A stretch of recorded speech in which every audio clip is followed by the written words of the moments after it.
नमस्कार साथियों, मैं रितेश कुमार। मेरे ज्योग्राफी सेशन में आप लोगों का स्वागत है। कल हम लोग पढ़े थे, तो कल हम लोग कहाँ तक पढ़े थे, तो आप लोगों को याद होगा। तो हमको लग रहा है कि एल तरंग के बारे में कुछ हम लोग पढ़े थे और उसके बारे में हम लोग खत्म कर चुके थे। और हम लोग को पढ़ना क्या है, तो कुछ एक डायग्राम देख लेते हैं उसके बारे में। एल तरंग के बारे में हम लोग कल पढ़ चुके थे कि कितना एल तरंग के बारे में। वो एक सतही तरंगे है और सबसे ज्यादा विनाशकारी होता है एल तरंगे। और एल तरंग के कहाँ होता है, तो बाह्य कोर इसमें नहीं है, नहीं यहाँ पे नहीं है।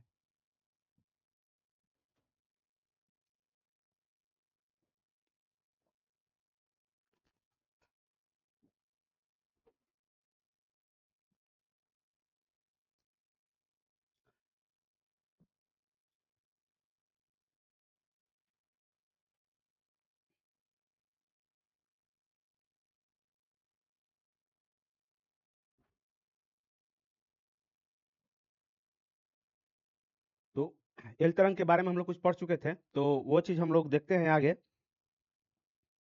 तो क्या होता है इसमें कि इसमें क्या होता है कि एल तरंगे केवल सतह पे ही गति करती है। इस कारण क्या होता है कि भूकंप इसके चलते बहुत ज्यादा अधिक विनाशकारी होता है। और क्या होता है कि भूकंपीय तरंगों का छाया, अब कुछ देखते हैं कि क्या चीज है। भूकंपीय तरंग की छाया क्षेत्र जो हम पढ़ाए थे पृथ्वी के आंतरिक संरचना में, तो उसको एक बार रिपीट कर देते हैं और आप लोग लिख लीजिएगा वहां से जाके, कोई ये नहीं है। और हमारा ये है भूकंप, सुनामी और ज्वालामुखी स्टार्ट होगा यहाँ से। इसके बाद हम लोग पढ़ते हैं। तो क्या होगा कि इसमें थोड़ा सा छाया क्षेत्र के बारे में आप लोगों को फिर से दोबारा समझा दे रहा हूँ कि क्या होता है छाया क्षेत्र पृथ्वी का, भूकंप का। तो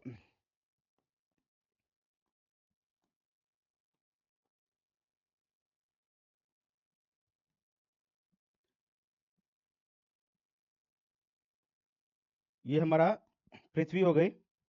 और पृथ्वी के बाद ये हो जाएगा हमारा,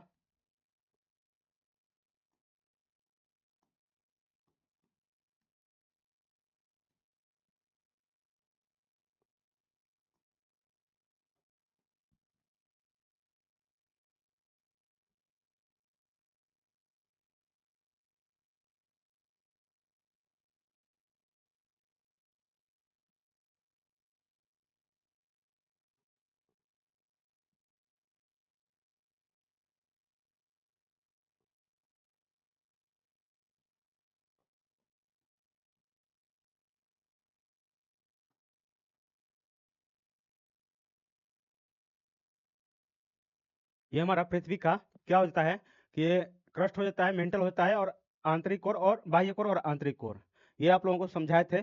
और इसके बारे में हम लोग फिर समझ लेते हैं कि छाया क्षेत्र क्या होता है। भूकंप का छाया क्षेत्र, भूकंप का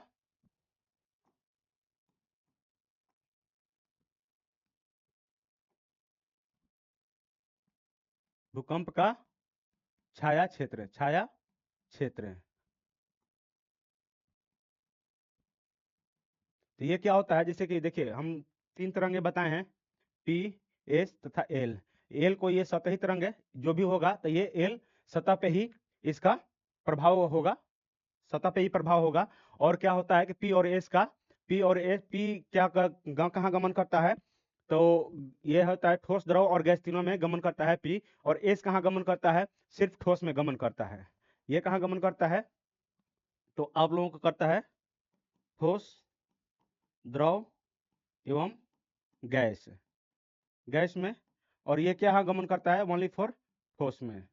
और ये कहाँ है, तो सतह पे, सतह पे। तो ये कैसे कैसे गमन करेगा हम लोग देखते हैं इसके बारे में। तो मान लीजिए कि यहाँ पे ये भूकंप उत्पन्न हुआ, भूकंप मूल ये हो गया, ये भूकंप मूल। तो ये क्या होगा कि ये तो चारों तरफ से फैलेगा, चारों तरफ फैलेगा वृत्ताकार मार्ग पे। तो यहाँ से ये चलना स्टार्ट हुआ, यहाँ से ये चलना स्टार्ट हुआ। और क्या हुआ कि फिर यहाँ से ऐसे चलना स्टार्ट हुआ। और क्या हुआ कि यहाँ पे इसको ऐसे लिखते हैं,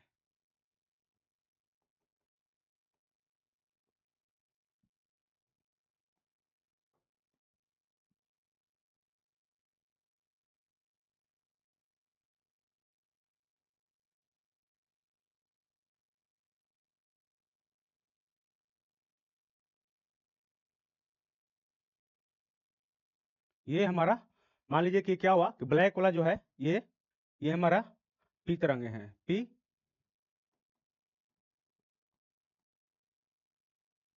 ये हमारा एस तरंगे हो जाएगी, एस तरंगे, और क्या हो जाएगा ये पी तरंगे। और क्या होता है कि जब यहाँ पे जब ये यहाँ से चलना स्टार्ट किया तो फिर क्या होगा इसमें कि अब पी तरंगे क्या होगा कि यहाँ से सीधे करके यहाँ तक आएगा,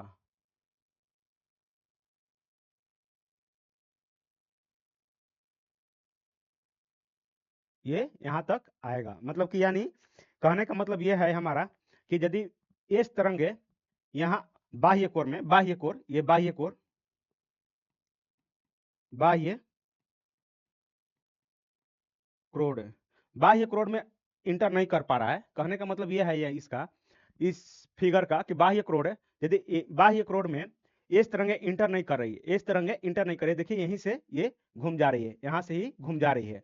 तो इसका कहने का मतलब ये है कि जब ये ठोस में चलती है, बाह्य इस तरंगे जब ठोस में चलती है तो क्या होगा कि इसका मतलब कि यहाँ पे एंट्री नहीं कर रही है, तो इसका मतलब कि ये क्या होगा, तरल पदार्थ में होगा। ये इस क्षेत्र को क्या होगा, ये तरल पदार्थ में होगा, ये तरल पदार्थ में होगा, तरल अवस्था, ये तरल अवस्था में, ये तरल अवस्था में होगा क्या, बाह्य कोर। और क्या होता है कि जब यहाँ से ये तो विलुप्त हो जाती है, तो फिर क्या होता है कि जब ये पी तरंगे जब ये बाह्य कोर को पार करती है, बाह्य कोर को पार करती है, तो जब यहाँ पे, यहाँ में इसमें इनर कोर में, मतलब कि आंतरिक कोर, यहाँ पे आंतरिक कोर, आंतरिक कोर में जब पहुंचती है ये, तो इसका स्पीड बढ़ जाता है। आंतरिक कोर में जैसे ही पहुंचती है पी तरंगे, तो इसका स्पीड बढ़ जाता है। तो पी तरंगों का स्पीड बढ़ जाता है, इसका मतलब क्या हुआ कि जब पी तरंगे की यहाँ स्पीड बढ़ जा रहा है, तो क्या होगा कि पक्का है कि ये सॉलिड ठोस अवस्था में होगा, ठोस अवस्था में होगा स्पीड बढ़ने से। इसलिए कि तरंग जितने भी हैं, जो भी तरंगे हैं, तो ठोस अवस्था में अधिक तेज गमन करती है, ठोस अवस्था में अधिक तेज गमन करती है। तो इसका मतलब कि यदि इसका तेज यहाँ पे गति तेज हो जा रही है, तो इसका मतलब कि ये ठोस अवस्था है। फिर क्या हुआ कि इस ठोस अवस्था को पार करेगा, तो फिर यहाँ पे इसका गति धीमी हो जाएगी, फिर इसके बाद इसकी गति तेज हो जाएगी। तो कहने का मतलब यही था कि पी और एस तरंग के बारे में ये हमारा फिगर यही समझाता है कि पृथ्वी के कोर में कहाँ पे ठोस ठोस पदार्थ है और कहाँ पे तरल अवस्था में है। तो ये चीज है हमारा। अब क्या करते हैं कि और क्या होता है कि इस क्षेत्र में ये देखिए यहाँ से यहाँ तक क्या होता है कि ये 104 डिग्री या 105 डिग्री, 105 डिग्री से 145 डिग्री यहाँ तक ये पड़ जाता है। और यहाँ से भी 104 डिग्री और 145 डिग्री 105 डिग्री। तो किसी का क्वेश्चन आया है कि एक लड़के का क्वेश्चन है कि सर 104 डिग्री से 145 डिग्री के बीच में क्यों नहीं तरंगे गमन कर रही हैं, क्यों तरंगे नहीं गमन कर रही है। तो बाबू देखो क्या होता है यहाँ पे कि यदि ये वृत्ताकार या वक्राकार पथ पे ये चलती है, हमारी तरंगे जो है वक्राकार पथ पे चल रही है, तो कहने का मतलब कि जब यहाँ से ऐसे यहाँ पे आ जा रही है वक्राकार घूमते हुए, और फिर क्या हो रहा है कि जब यहाँ तरल अवस्था में आ रही है, जब तरल अवस्था में आ रही है, तो तरल अवस्था में क्या होता है कि थोड़ा सा वक्राकार नहीं हो पाता है, वहां पे वक्राकार नहीं हो पाता है, वो सीधे गमन कर जाती है तरल अवस्था में, तरल अवस्था में सीधे गमन कर जाती है। इस कारण क्या होता है कि सीधे गमन करने के कारण इस क्षेत्र में भूकंपीय क्षेत्र नहीं आ पाता है, भूकंप नहीं आ पाता है, भूकंपीय तरंग गमन नहीं कर पाती है, इस क्षेत्र में भूकंपीय तरंग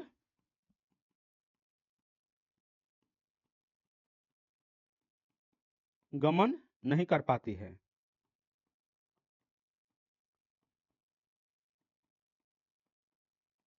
इस क्षेत्र में भूकंपीय तरंग तरंग गमन नहीं कर पाती है। और क्या होता है कि इस एल तरंगे क्या होता है कि यहाँ पे एल तरंगे सतही तरंगे हैं, एल तरंगे यहाँ पे गमन करती है, सतही सतह पे एल तरंगे गमन करती है, एल तरंगे गमन करेगी यहाँ पे। तो ये हमारा समझाने का एक शॉर्टकट ट्रिक था, इसके बारे में हम लिखवा चुके हैं, जो पृथ्वी की आंतरिक संरचना में हम लिखवा चुके हैं, पी एस के बारे में लिखवा चुके हैं, सिर्फ हमको बचा था एल, तो एल भी हम कल लिखवा दिए हैं। अब आते हैं क्या इसके बारे में, तो अब भूकंप के कारण जानते हैं कि भूकंप आने का क्या कारण हो सकते हैं। भूकंप आने का क्या कारण हो सकते हैं। मान लीजिए कि कुछ कारण तो होगा ही, ऐसा थोड़ा ना है कि हाँ जैसे मन जब मन तब वो चल दिया, जब मन तब वो रुक गया, तो नहीं, भूकंप आने का कुछ कारण होगा। तो इसके बारे में हम लोग जानते हैं। तो भूकंप आने के तीन कारण होते हैं। भूकंप आने का तीन कारण होता है, एक प्राकृतिक कारण होगा, दूसरा क्या होगा मानवीय कारण होगा, और तीसरा क्या होगा अन्य कारक में हम लोग देखेंगे अन्य कारक कौन कौन सा है। तो प्राकृतिक कारण के बारे में हम लोग थोड़ा सा जान लेते हैं कि प्राकृतिक कारण क्या क्या हो सकता है। तो देखिए प्राकृतिक कारण क्या हो सकता है कि भ्रंश के कारण। भ्रंश के कारण क्या होता है कि देखिए भूमिगत हलचल यानी लिख सकते हैं कि भूगर्भिक हलचल द्वारा भूपटलीय भ्रंश क्या होता है, भूपटलीय भ्रंश तथा वलन होता है। क्या होता है कि भूगर्भिक यहाँ पे एक मान लीजिए कि पृथ्वी है, तो पृथ्वी के अंदर भूगर्भिक हलचल होता है, जैसे कि तरंग उत्पन्न होती है, या लावा यहाँ से मैं क्या होता है कि ज्वालामुखी यहाँ से मैग्मा मैग्मा ऊपर की ओर उठेगा, या यहाँ पे क्या होगा कि रेडियो सक्रिय तत्व एक्टिव है, तो क्या होगा कि पानी और गैस जब मिलेगा तो उसका आयतन बढ़ेगा, आयतन बढ़ेगा तो क्या होगा कि वहां पे फैला होगा और वहां पे विस्फोट होगा ज्वालामुखी का। तो ये हमारा एक कारण भी हो सकता है। दूसरी कारण क्या हो सकता है कि जो भी छोटी छोटी प्लेटें हैं या बड़ी बड़ी प्लेटें हैं, एक दूसरे से टकराएगी, या एक दूसरे से हटेगी दूर, या एक दूसरे से टकराएगी, या एक दूसरे पर फिसलन होगा। तो इस कारण भी हो सकता है, इस कारण ये कारण भी हो सकता है। तो प्राकृतिक कारण में भ्रंश के कारण हम लोग देख सकते हैं कि भ्रंश के कारण क्या होता है। तो भूम भूगर्भिक क्या होता है कि भूगर्भिक हलचल द्वारा भूपटल पर भ्रंश तथा वलन, भूपटल पे भ्रंश तथा वलन होता है। तो क्या होता है कि भूपटल जो होता है हमारा, आइए देखते हैं कि भूपटल पे जैसे कि हमारे पृथ्वी पे क्या है कि बहुत सारे छोटे छोटे छोटे क्या होते हैं, तो प्लेट पाए जाते हैं। बहुत सारे छोटे छोटे या बड़े बड़े प्लेट पाए जाते हैं। और कितना बड़ा बड़ा प्लेट कितना है और छोटा प्लेट कितना है, ये भी बताएंगे जब प्लेट पढ़ाएंगे, प्लेट टेक्टोनिक थ्योरी पढ़ाएंगे, तो उसमें हम पढ़ाएंगे कि कितना प्लेट है, बड़ा प्लेट है और कितना छोटा प्लेट है। तो अभी हम लोग देखते हैं कि भूपटल पे जो भी प्लेट होती है भूगर्भिक भूगर्भिक हलचल द्वारा, तो भूगर्भिक हलचल द्वारा क्या होता है कि भूपटलीय भ्रंशन होता है या वलन होता है। तो इसमें क्या होता है कि देखिए कि मान लीजिए कि ये हमारा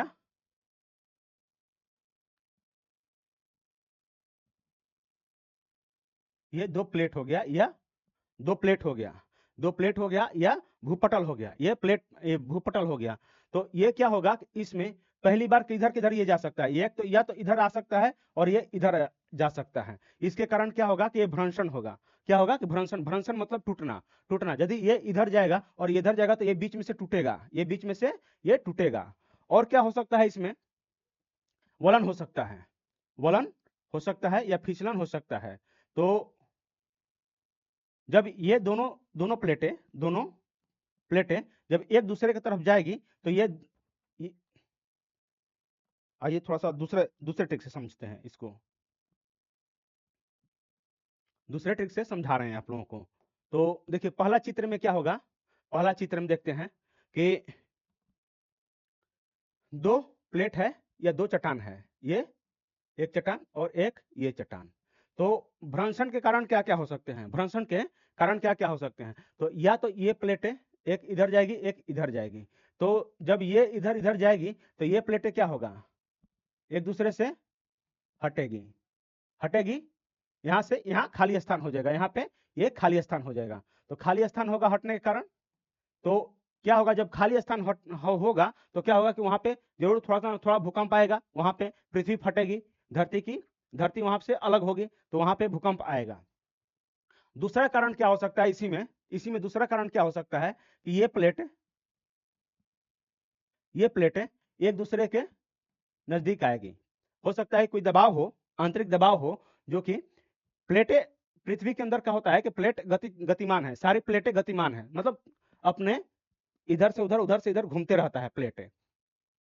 तो जब ये इधर जाएगी, दोनों एक दूसरे की तरफ जाएगी, तो इसमें क्या होगा कि ये प्लेटें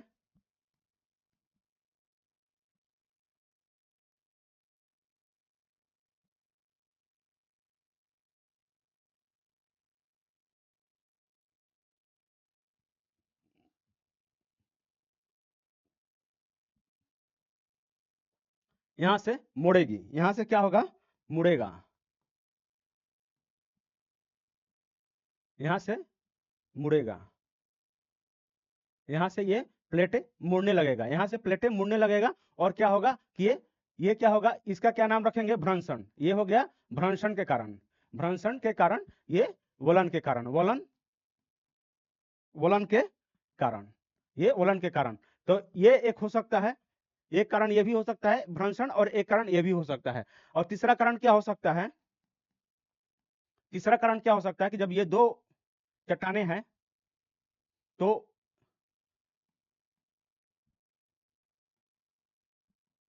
एक दूसरे से फिसलन होगा, इन दोनों चट्टानों में फिसलन होगा, तो क्या होगा, ये फिर अगला इसका फिगर क्या बनेगा, तो ये अगला फिगर ये बन सकता है इसका कि ये ऊपर चली गई और ये नीचे आ गई, तो ये क्या होगा, फिसलन के कारण, फिसलन के कारण, फिसलन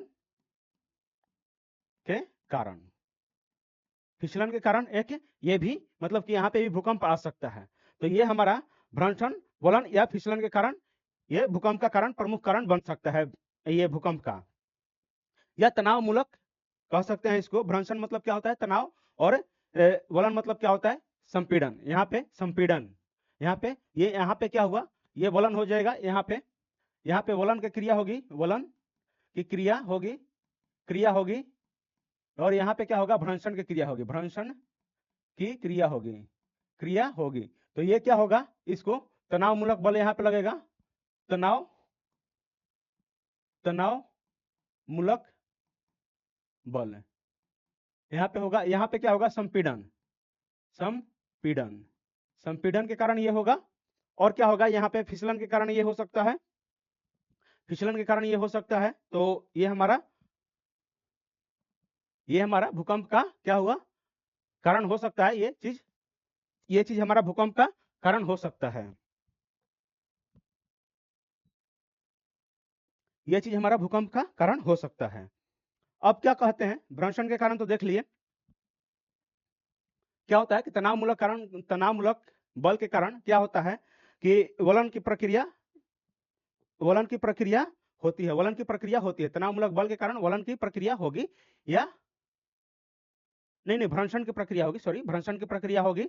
और क्या होगा कि संपीड़न के कारण क्या होगा, वलन की प्रक्रिया होगी, वलन की प्रक्रिया होगी। या तनाव मूलक के कारण क्या होगा, क्षेपण, क्षेपण भी होगा, या टूटेगा, क्षेपण मतलब ये टूटना, ये टूटेगा प्लेट, और क्या होगा, ये वलन की प्रक्रिया होगी। तो ये इसको हम लिख सकते हैं। और क्या होता है, ज्वालामुखी प्रक्रिया द्वारा, ज्वालामुखी क्रिया द्वारा भी हो सकता है इसमें। तो ज्वालामुखी क्रिया के क्या होता है कि ज्वालामुखी तथा भूकंप की क्रिया एक दूसरे के समान, मतलब कि एक दूसरे के अंतर संबंधित है, एक दूसरे से अंतर संबंधित है।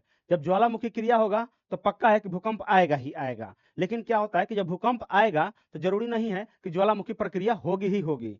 ये एक ज्वालामुखी प्रक्रिया और भूकंप एक दूसरे के क्या होता है, अंतर संबंधित होते हैं। लेकिन एक दूसरे के ये तो अंतर संबंधित होते हैं, लेकिन ये जरूरी नहीं है कि जब भूकंप आएगा तो क्या होगा कि वहां पे ज्वालामुखी प्रक्रिया होगी ही होगी। तो इसको हम लिख सकते हैं, थोड़ा सा लिखने का प्रयास करते हैं इसके बारे में। देखिए क्या हो रहा है, यहाँ पे क्या हो रहा है कि ये प्लेटें क्या इधर गई और ये प्लेटें इधर आई, ये प्लेटें इधर आई। तो इसमें क्या हुआ, इसमें क्या हुआ कि तनाव मूलक बल काम किया, इसमें क्या, ये इसको इधर तान दिया और इसको इधर तान दिया। तो क्या हुआ, इसमें तनाव मूलक बल की क्रिया हुई इसमें। और क्या हुआ कि ये प्लेटें टूट गई, ये प्लेटें टूट गई, ये प्लेटें टूट गई। और क्या हुआ कि जब जहां से जहां भूकंप की उत्पत्ति होती है उसे क्या बोलते हैं, फोकस या मूल, भूकंप मूल बोलते हैं। जहां से भूकंप की उत्पत्ति होती है उसे क्या बोलते हैं, फोकस या भूकंप मूल। और अधिकेंद्र कहां बोलते हैं, जैसे कि यहां से सीधे 90 डिग्री या सीधी रेखा में जहां से पृथ्वी की सतह पर भूकंप पहुंचेगा तो उसको क्या बोलेंगे, अधिकेंद्र बोलेंगे, उसको क्या बोलेंगे, इसको अधिकेंद्र बोलेंगे, या ईपी सेंटर बोलेंगे, या ईपी सेंटर बोलेंगे, इसको फोकस बोलेंगे। अब चलते हैं, यहाँ क्या हो रहा है, प्लेट मूवमेंट हो रहा है, ये प्लेट मूवमेंट हुआ, ये भी प्लेट मूवमेंट हुआ सिस्मेटिक वेव के कारण। तो ये हमारा एक चित्र के अनुसार हम दिखाए। अब चलते हैं क्या कि इसके बारे में कुछ लिखते हैं। भूकंप के क्या होता है कि कारण हम लोग लिख रहे हैं। तो भूकंप के कारण में एक, भूकंप के कारण कौन कौन सा होते हैं, तो अब देखेंगे यहाँ पे भूकंप के कारण। तो पहला लिखते हैं प्राकृतिक कारण।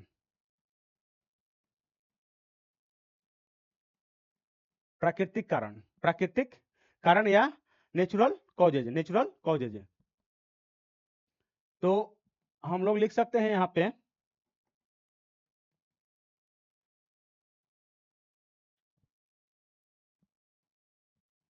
हो गया, लिख दिए, इंग्लिश में भी लिख दिए, इंग्लिश में भी लिख दिए, इंग्लिश लिखवाना है इनको। तो इसमें क्या होगा, पहला एक नंबर में क्या होगा, भ्रंशन के कारण देखते हैं। प्राकृतिक कारण में क्या होगा, भ्रंशन का प्रक्रिया द्वारा, भ्रंशन की प्रक्रिया द्वारा, भ्रंशन की प्रक्रिया द्वारा। तो क्या लिखेंगे इसमें, भूमिगत या क्या होता है, भूगर्भिक हलचल, भूमिगत या भूगर्भिक हलचल द्वारा भूपटलीय भ्रंशन तथा वलन के कारण। क्या लिख सकते हैं इसको, तो भूमि भूगर्भिक है,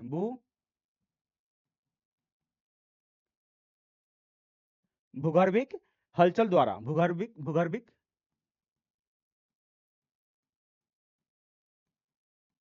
हलचल द्वारा क्या होता है कि भूपटलीय भ्रंशन,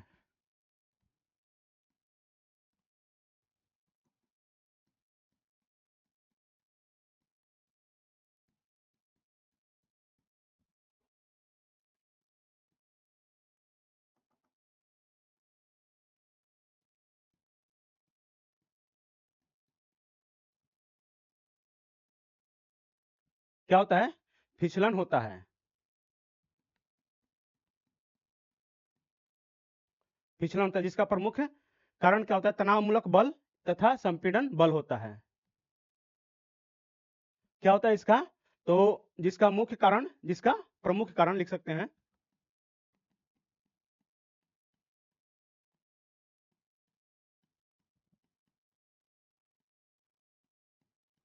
प्रमुख कारण, प्रमुख कारण क्या लिख सकते हैं इस पे, तनावमूलक बल है।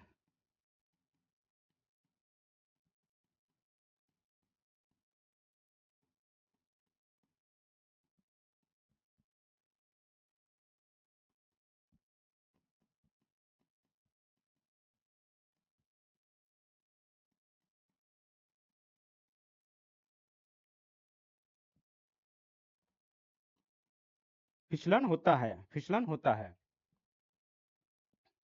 तो ये हमारा एक एक कारण हो सकता है भ्रंशन की प्रक्रिया द्वारा। और क्या हो सकता है इसमें कि संपीड़न बल के कारण क्या होता है, वलन का क्षेपण होता है। संपीड़न बल के कारण क्या होता है कि वलन एवं क्षेपण की प्रक्रिया होती है इसमें, और जबकि फलस्वरूप भूकंप की उत्पत्ति होती है। इससे क्या होता है कि जब संपीड़न होगा या तनावमूलक बल होगा या क्या होता है फिसलन होगा, तो इस कारण क्या होगा कि इसके फलस्वरूप क्या होगा कि भूकंप की उत्पत्ति होती है।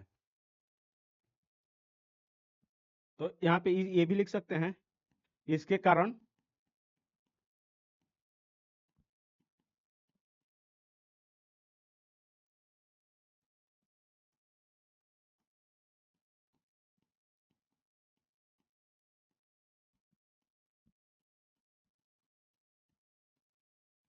इसी के कारण क्या होता है, भूकंप की उत्पत्ति होती है। अब आते हैं ज्वालामुखी प्रक्रिया द्वारा, अब आते हैं क्या, ज्वालामुखी प्रक्रिया द्वारा।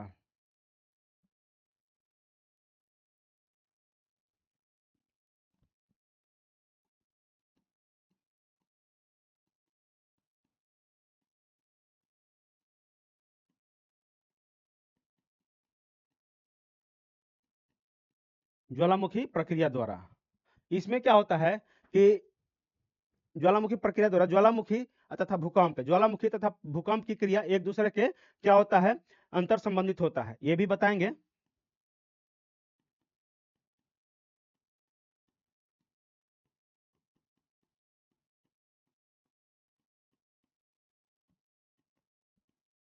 ज्वालामुखी क्रिया, ज्वालामुखी क्रिया तथा भूकंप की क्रिया,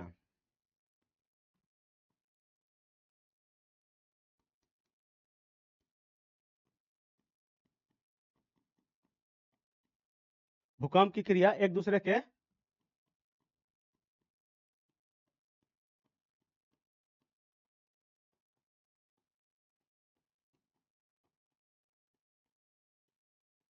अंतर संबंधित है, एक दूसरे क्या है, अंतर संबंधित है।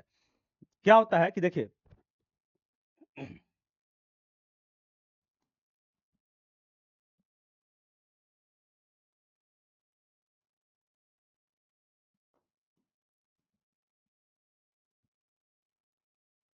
क्या होगा इसमें कि यदि पृथ्वी के अंदर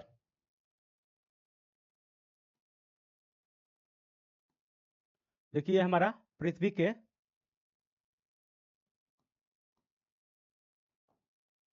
अंदर बहुत सारे प्लेटें हैं, बहुत सारे प्लेटें पाई जाती हैं।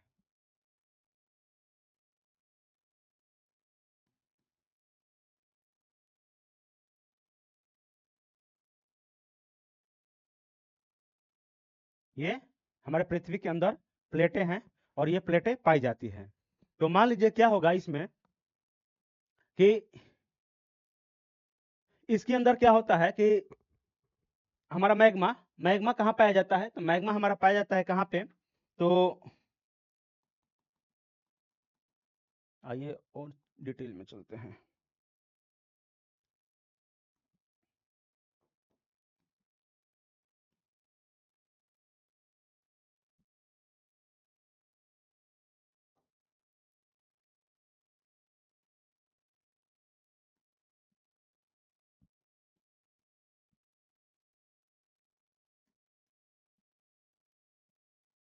तो हमारा मैग्मा कहाँ पाया जाता है पृथ्वी में, तो इस क्षेत्र में पाया जाता है।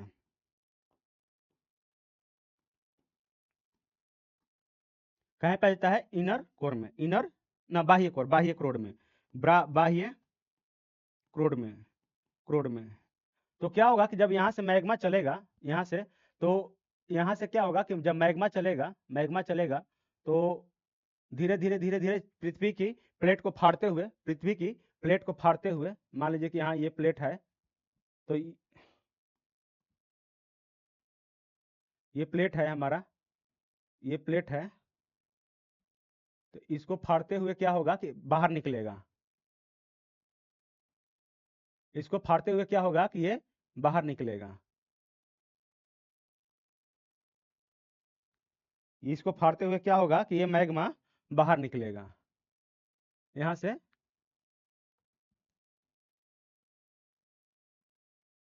ये मैग्मा है हमारा, मैग्मा है ये,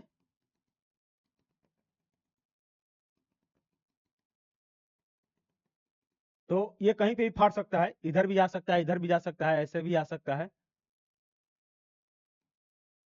तो ये जब फड़े यहाँ से पृथ्वी की प्लेट को फाड़ते हुए बाहर निकलेगा, इसका दबाव अधिक होगा यहाँ पे, जैसे ही इसका दबाव अधिक होता है यहाँ पे इस क्षेत्र में, तो ये क्या करेगा कि जहाँ से कमजोर होगी पृथ्वी की प्लेटें, वहां से उसको फाड़ के निकलेगा, फाड़ के निकलेगा तो क्या होगा कि यहाँ पे और ऊपर आएगा, तो ऊपर और आएगा तो क्या होगा कि ऊपर में क्या होता है कि रेडियो सक्रिय सक्रिय तत्व भी पाए जाते हैं, रेडियो सक्रिय तत्व भी पाए जाते हैं। और क्या होगा कि ऊपर में भी तो गैस होगा, ऊपर में गैस भी होगा और जलवाष्प भी होगा, पृथ्वी जो सूखी होगी, तो उसके कारण क्या होगा कि जब रेडियो सक्रिय तत्व और एक्टिव होगा तो जलवाष्प और गैस मिलके और उसका आयतन बढ़ेगा, आयतन बढ़ेगा तो क्या होगा कि यहाँ से और चीज, यहाँ से पृथ्वी की प्लेट को आगे ढकेलेगा, इधर उधर ढकेलेगा, या तो आगे पीछे ढकेलेगा या ऊपर नीचे ढकेलेगा, जैसे भी ढकले। तो इसको ढकलते हुए फाड़ते हुए ये भी, इसका भी दबाव हो जाएगा, इसका भी दबाव होगा, तो दबाव होगा तो जहां से यहाँ से ज्वालामुखी आएगा, तो ज्वालामुखी ऐसे आएगा और ये फटेगा, ये फटेगा, ये यहाँ से फटेगा। तो और एक चित्र हम बनाते हैं यहाँ पे,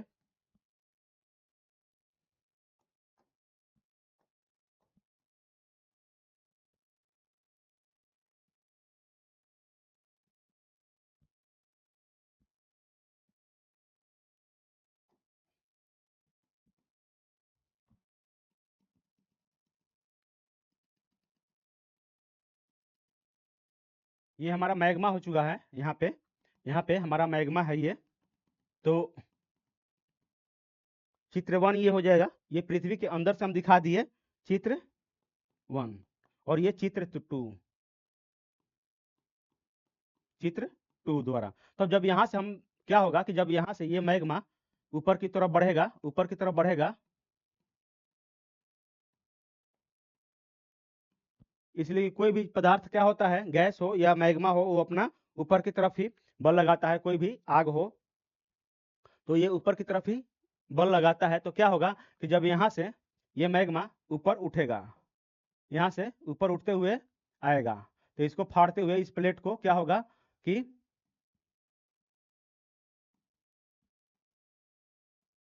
यहाँ पृथ्वी पे आएगा। तब क्या होगा कि जब ये इस प्लेट को इधर ढकेलेगा और इधर ढकेलेगा, इस प्लेट को इधर ढकेलेगा, धक्का देगा और इधर धक्का देगा, तो क्या होगा कि यहाँ पे भूकंप की क्रिया महसूस होगी, उत्पन्न होगी। क्या होगा कि यहाँ पे भूकंप की क्रिया उत्पन्न होगी, इस प्लेट पे क्या होगा कि भूकंप की क्रिया उत्पन्न होगी।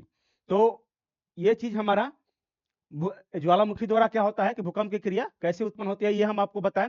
और देखिए 1 मिनट, अब ये तो हमारा ये हो गया।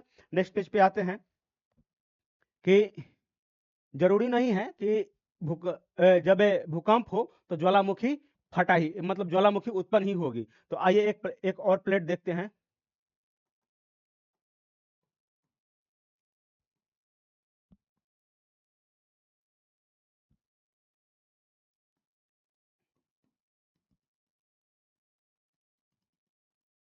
ये हमारा पृथ्वी का आंतरिक भाग है। ये सब यहाँ पे क्या है, ये हमारा मैग्मा है, ये हमारा मैग्मा है, ये हमारा मैग्मा है, ये मैग्मा है।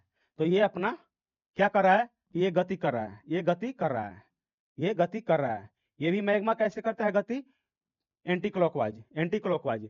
तो कभी क्या होगा कि ये जब पृथ्वी के कहीं क्या होता है कि कभी कभी ज्यादा इकट्ठा हो जाएगा मैग्मा, कभी कभी क्या होता है कि ज्यादा इकट्ठा हो गया मैग्मा, तो क्या होता है कि ये या पृथ्वी से पानी रिसेगा, ये पानी रिसेगा, ये गैस बनेगा, पानी रिसेगा तो रेडियो सक्रिय तत्व एक्टिव होगा। तो क्या होगा कि यहाँ पे रेडियो सक्रिय तत्व एक्टिव होगा। यहाँ पे क्या होगा, वो पृथ्वी के ऊपरी सतह में ही सारे रेडियो सक्रिय तत्व पाए जाते हैं। तो रेडियो सक्रिय तत्व ये है, यह पानी गैस, यहाँ पे यह पानी भरा हुआ है, जलवाष्प, जलवाष्प और रेडियो सक्रिय तत्व है।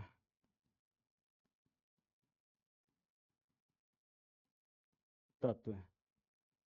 तो अब क्या होगा कि यहाँ से क्या होगा कि मैग्मा अपना बल लगाएगा, बल लगाएगा इधर, इधर से मैग्मा यहाँ से बल लगाएगा, बल लगाएगा। तो सोचा है कि पृथ्वी को फाड़ दूं, पृथ्वी को फाड़ के निकलूं, लेकिन क्या होता है कि यहाँ पे उतना इसका बल काम नहीं कर पाता है जितना कि ज्वालामुखी फट सके, जितना कि ज्वालामुखी फट सके, इतना इसकी औकात नहीं है कि ये बाहर निकल सके। तब तक क्या होता है कि यहीं तक ये फट के रह जाता है, यहीं तक ये फट के रह जाता है। तो ये क्या होता है, ये मैग्मा क्या होता है कि यहीं पे यहीं तक जम जाता है, पृथ्वी के इसी क्षेत्र में जम जाएगा, इस क्षेत्र में जम के रह जाएगा, ऐसे जम के रह जाएगा। तो इस क्षेत्र में जब ऊपर नहीं जा पाया या ये इसको फाड़ नहीं पाया उतना सही ढंग से, तो क्या हुआ कि भूकंप की उत्पत्ति नहीं हो पाई। तो इसी कारण क्या मैंने बोला कि जो ज्वालामुखी जब भी फटेगा तो भूकंप की उत्पत्ति होगी, लेकिन क्या होगा कि जरूरी नहीं है कि जब भूकंप आएगा तो ज्वालामुखी फटेगी ही। तो इसमें क्या होता है कि मान लीजिए कि इस प्लेट को तो ये इधर ढकेला, धक्का दिया, इस प्लेट को ये धक्का दिया, इस प्लेट को भी इधर धक्का दिया, तो क्या हुआ कि उतना बड़ा भूकंप आया नहीं, फटा, दोनों दोनों अलग हुआ। लेकिन क्या हुआ कि ये प्लेटें, ये और ये प्लेटें यहां तक तो ये सम्मिलित ही रह गई, सम्मिलित ही रह गई। बट यहाँ पे क्या हुआ कि यहाँ पे क्या हुआ कि ये इधर ही मैग्मा जम गया, इधर ही मैग्मा जम गया, इधर ही मैग्मा जम गया। लेकिन बट पूरा ज्वालामुखी फटा नहीं, लेकिन भूकंप की उत्पत्ति तो हुई, भूकंप की उत्पत्ति हुई, लेकिन ये ज्वालामुखी ऊपर नहीं जा पाया, ये ज्वालामुखी ऊपर नहीं जा पाया। तो यही होता है कि जरूरी नहीं कि भूकंप आएगा तो ज्वालामुखी ही आएगा, ज्वालामुखी आएगा ही आएगा। लेकिन जब ज्वालामुखी आएगा तो क्या होगा कि भूकंप जरूरी आएगा, ज्वालामुखी आएगा तो भूकंप जरूरी है, लेकिन भूकंप आएगा तो जरूरी नहीं है कि ज्वालामुखी फटेगा ही फटेगा, मतलब चांस रहता है फटने का। ये तो इधर उधर ही जम गया, इस साइड भी पृथ्वी के प्लेट के अंदर जम गया, इधर भी जम गया, जिधर इसको जगह मिला उतना जम गया। इसके बाद क्या हुआ कि यहीं पे जाके ये ठंडा हो गया, यहीं पे जाकर ये ठंडा हो गया। तो ये चीज होता है हमारा ज्वालामुखी से। तो इसको हम लोग लिख सकते हैं, इसके बारे में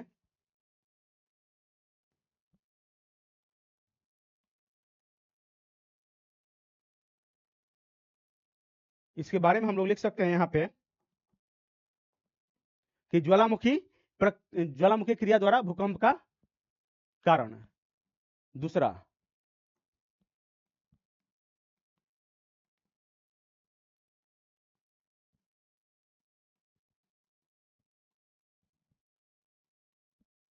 ज्वालामुखी क्रिया द्वारा। तो हम लोग क्या लिख सकते हैं कि ज्वालामुखी तथा भूकंप की क्रिया एक दूसरे के अंतर संबंधित है।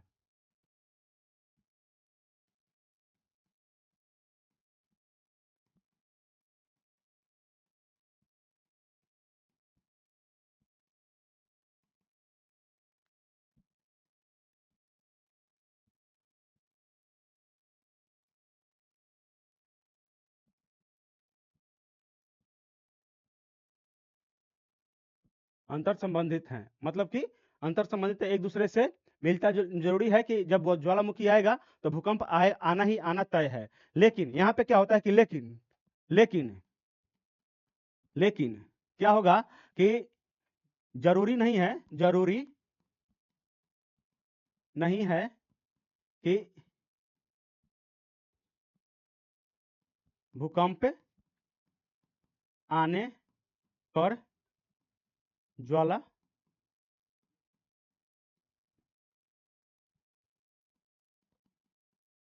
क्रिया होगी, ज्वालामुखी क्रिया होगी। जरूरी नहीं है कि भूकंप आने पे ज्वालामुखी क्रिया होगी। तो ये हमारा क्या हो गया कि ज्वालामुखी क्रिया द्वारा भूकंप का कैसे आता है, कैसे जाता है, हम देखें। और आगे देखते हैं इसमें कि गैसों का फैलाव द्वारा। अब आगे देखते हैं, ज्वालामुखी तो हो गया, अब गैसों के फैलाव द्वारा क्या होता है।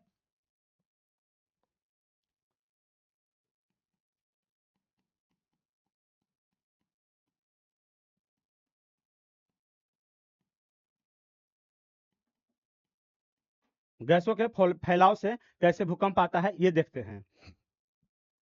भूपटल के नीचे गैसों के प्रसार से भूकंप का अनुभव किया जा सकता है, या अनुभव होता है।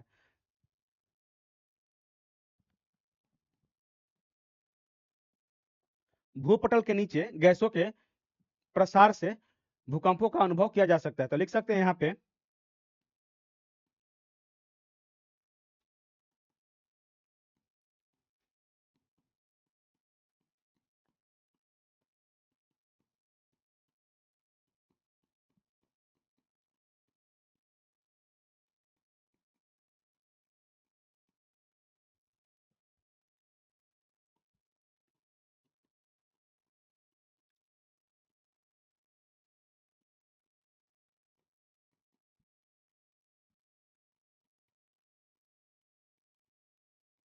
कैसे किया जा सकता है, आइए देखते हैं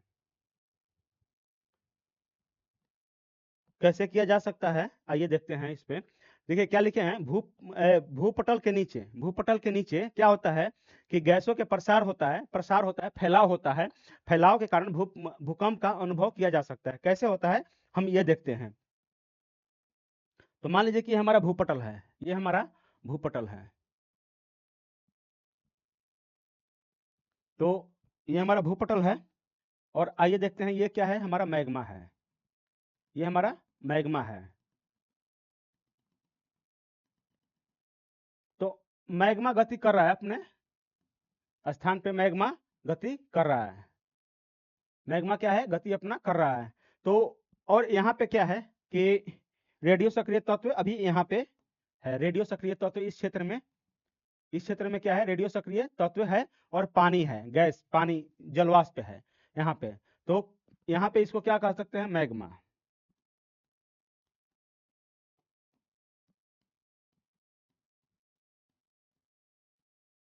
इसको क्या लिख सकते हैं यहाँ पे, इसको क्या लिख सकते हैं, रेडियो सक्रिय तत्व और जलवाष्प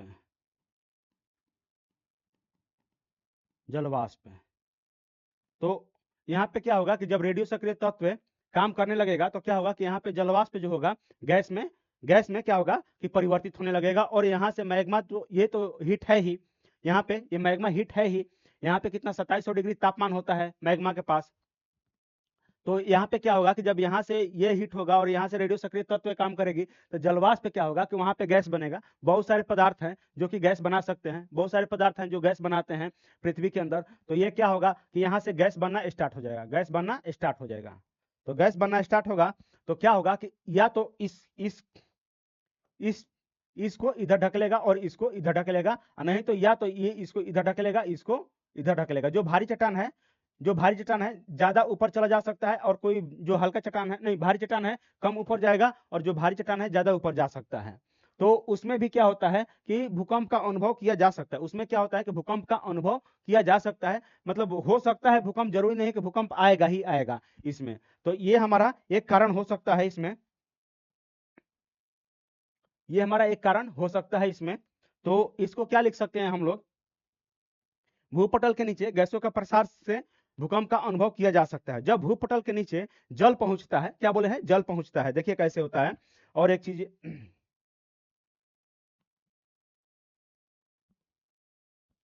अब मान लीजिए कि भूपटल पे जल है, यहाँ पे जल है, यहाँ पे जल है, यहाँ पे जल है, तो ये क्या होगा कि धीरे धीरे रिसेगा, पृथ्वी इसको रिसेगी, पृथ्वी इसको रिसेगी, या पृथ्वी के अंदर ये जाएगा, अंदर जाएगा ये जल धीरे धीरे। तो पहुंचता है तो पृथ्वी के आंतरिक भागों में रेडियो सक्रिय भी तत्व है, वही बताए हैं, रेडियो सक्रिय तत्व है।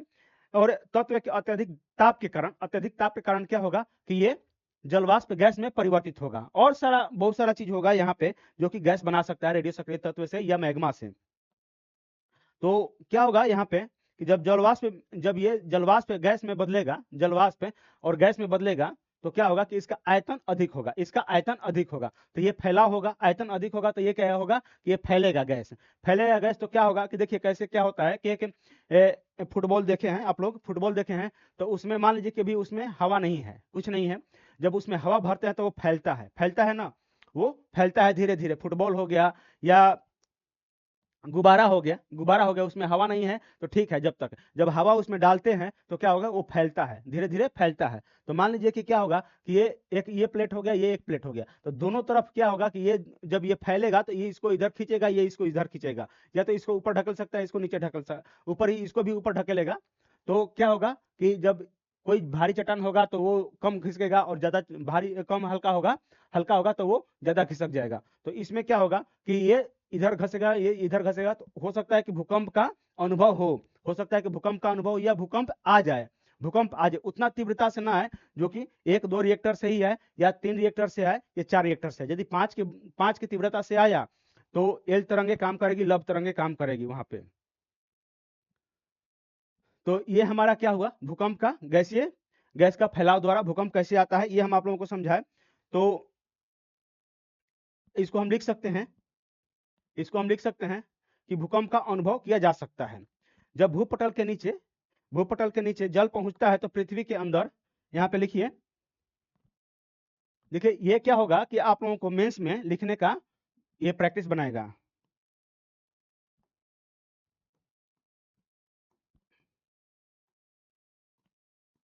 जब भूपटल के नीचे क्या होता है, जब भूपटल के नीचे क्या होता है कि जल पहुंचता है, जल पहुंचता है,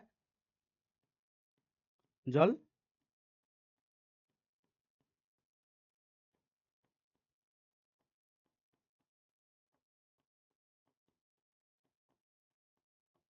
रेडियो सक्रिय तत्व के कारण,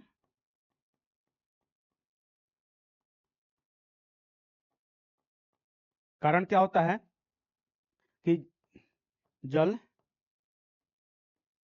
जल वाष्प या गैस में,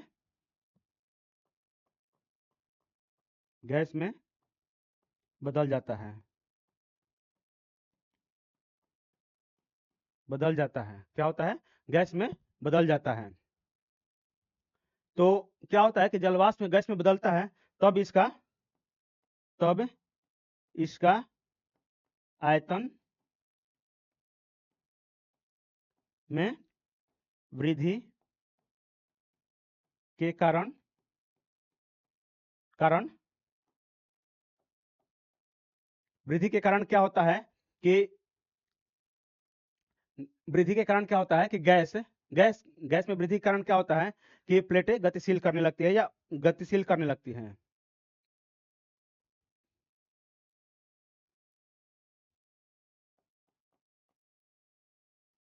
या गैसें ऊपर की ओर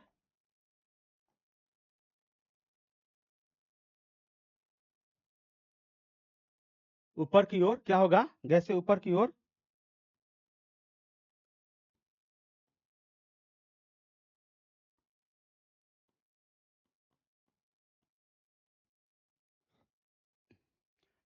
गैसें ऊपर की ओर क्या होगा कि गतिशील होगा।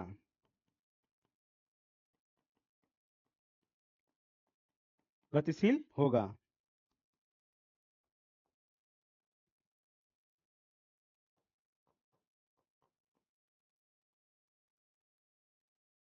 और वहां की प्लेटें क्या होगी, और वहां की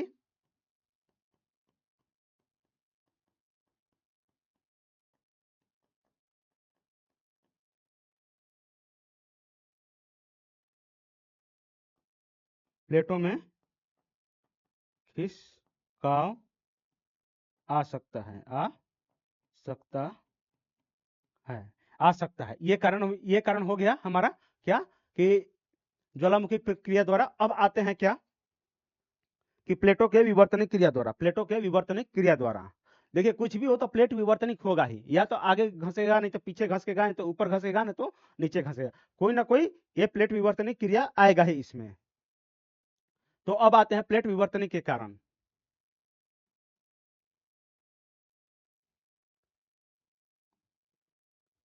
सी डी हो गया।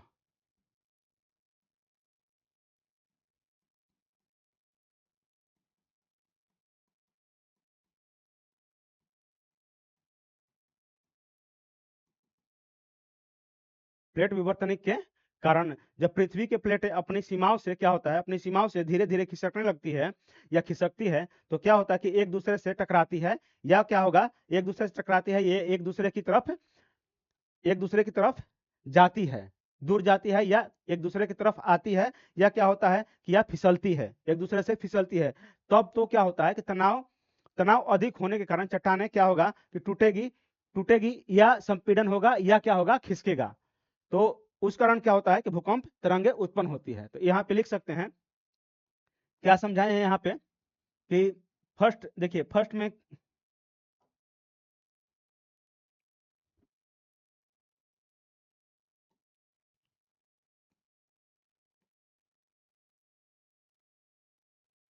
ये चित्र जो हम बताए हैं, ये चित्र बताए हैं, तो प्लेट विवर्तनिक के कारण ये प्लेट विवर्तनिक के कारण हो सकता है हमारा भूकंप का आने के कारण। यदि देखिए क्या होता है कि जब दो प्लेटें एक दूसरे से अलग होगी, एक दूसरे से अलग होगी, या तनाव मूलक बल काम करेगा, या एक दूसरे के तरफ आएगी तो संपीड़न बल काम करेगा, या एक दूसरे से ऊपर नीचे घिसकेगी तो फिसलन बल काम करेगा। तो ये यहाँ पे ये चित्र आप लोग बना लीजिएगा, यहाँ पे ये चित्र आप लोग बना लीजिएगा।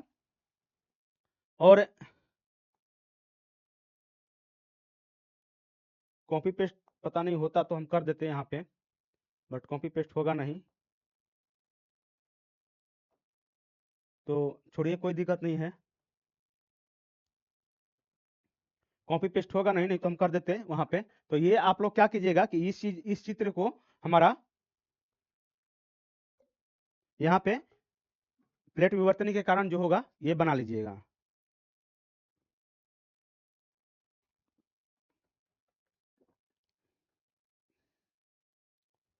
तो यहाँ पे हम लिख सकते हैं,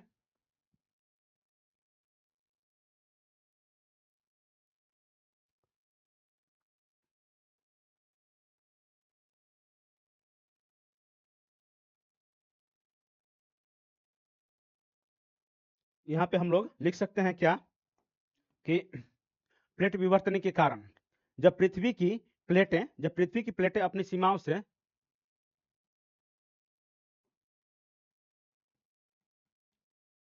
पृथ्वी की प्लेटें अपनी सीमाओं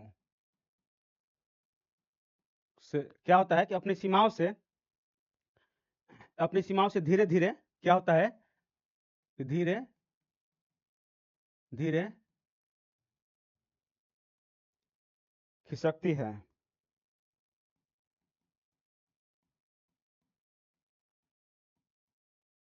खिसकती है, क्या होता है कि अपने धीरे धीरे खिसकती है, या क्या होता है कि एक दूसरे से दूर जाती है।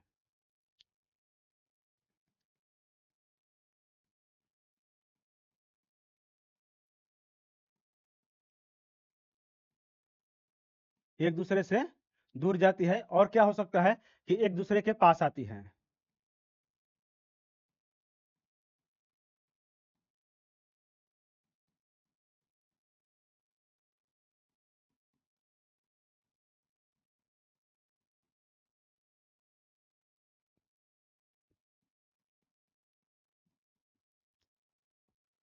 तथा एक दूसरे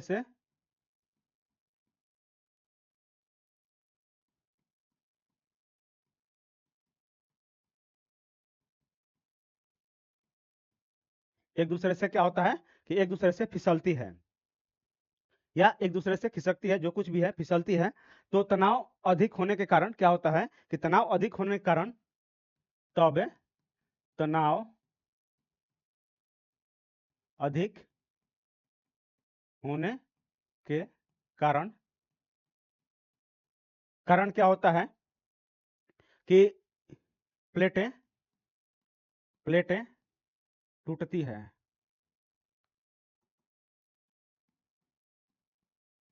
प्लेटें टूटती है, और क्या होगा, प्लेटें टूटती है या चट्टानें टूटती है, प्लेटें या चट्टानें टूटती है, तो क्या होगा कि यहाँ पे भूकंपीय तरंगें उत्पन्न होती है। तब क्या होगा, तब यहाँ भूकंपीय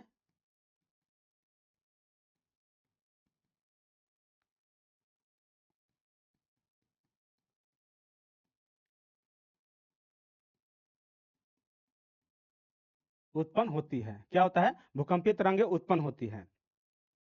तो ये हमारा क्या हो गया, प्लेट विवर्तन के कारण हो गया। तो ये हमारा क्या हो गया, हम लोग कि प्राकृतिक कारण देखे, यहाँ पे हम लोग प्राकृतिक कारण देखें। अब हम लोग कल देखेंगे मानव जनित कारण। मानव जनित कारण, तो वो जो हमारा फिगर था, जो प्लेट विवर्तन के कारण 3 फिगर बनाए थे, तो वो फिगर यहाँ पे आप लोग बना लीजिएगा, या हम बना ही देते हैं। ये कहने कहाने वाली बात नहीं, कहने कहाने वाली बात नहीं। एक चित्र एक, ये होगा, दोनों प्लेटें एक दूसरे की तरफ दूर जाएगी। पहला, जब दूर जाएगी तो यहाँ पे क्या होगा कि ये प्लेटें यहाँ से टूट गई, यहाँ से टूट गई, तो क्या हुआ कि भूकंप आ सकता है, यहाँ पे भूकंप आ सकता है। और क्या होगा दूसरा में,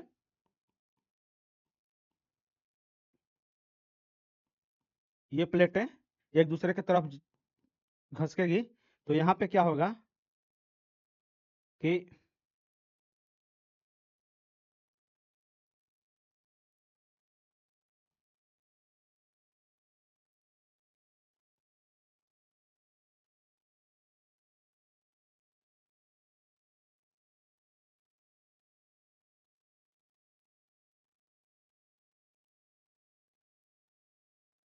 यहाँ पे क्या होगा कि ये मुड़ने लगी, यहाँ पे ये प्लेटें मुड़ने लगी, यहाँ पे ये प्लेटें मुड़ने लगी, तो ये हमारा प्लेट मुड़ने लगी।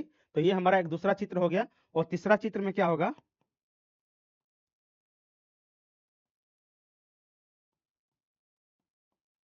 ये भी है। और ये सब, ये जो है चित्र, और भी चित्र हम बना सकते हैं, बट 3 चित्र आप लोग लिखिए, बहुत काफी है इसके लिए।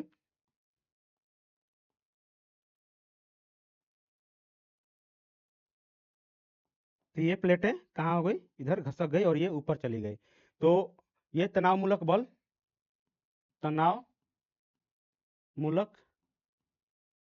यहाँ काम कर रहा है। यहाँ पे संपीड़न बल काम कर रहा है, संपीड़न बल कार्य कर रहा है, और यहाँ पे फिसलन बल कार्य कर रहा है।